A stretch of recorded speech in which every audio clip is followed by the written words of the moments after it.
When I got married, I felt like somebody took part of me. And then when I had kids, and please don't get this the wrong way, but each time I had a child, another part of me was taken away, and I was put in a position, because my husband traveled, pretty much became a single parent. And I'm like, I don't have what that takes, They took took some of my responsibility, some of my pride, I guess you would say, and I didn't feel like who I was before I was married. It was just like taking a part of me, and then put in this position with 2 little ones, and I had no family around, and I'm like, what am I supposed to do? And I became in that depressed, state, and unfortunately, I was not a good mother. Oh, stop! Yes, no, you were. I constantly, I yelled at them a lot. I was angry. I don't know if it wasn't at them, but it went through them, because I always showed it to them. But I was angry probably at this life, because I wasn't happy. I didn't know really who I was anymore. I was basically really lost. And the drinking and drugs, it was there. It was numb. I felt numb for many, many years. But until that day. So what happened that day, I was picking up my nephew. My sister and her son was staying with me, and we're going to pick him up at school, and it was raining, and we were sitting in the car talking.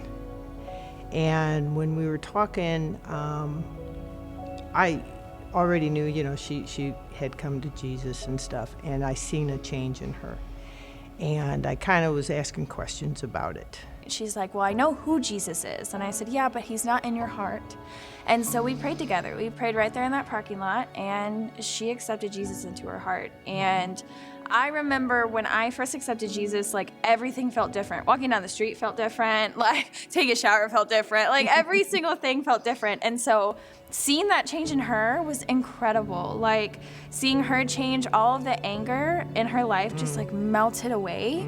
And it was so cool to be a part of that, because although I can't take any credit for what really happened, like being the vessel that God needed me to be, for my mom of all people was probably the best honor that I could ever have in this lifetime on earth. So being a part of that for my favorite person is pretty amazing. Yeah, it was. It was pretty amazing. Yeah. My husband, he's a very angry person. So when I changed, that effect, we went home, I started going to church, and he would look at me and say, well, why aren't you angry like I am?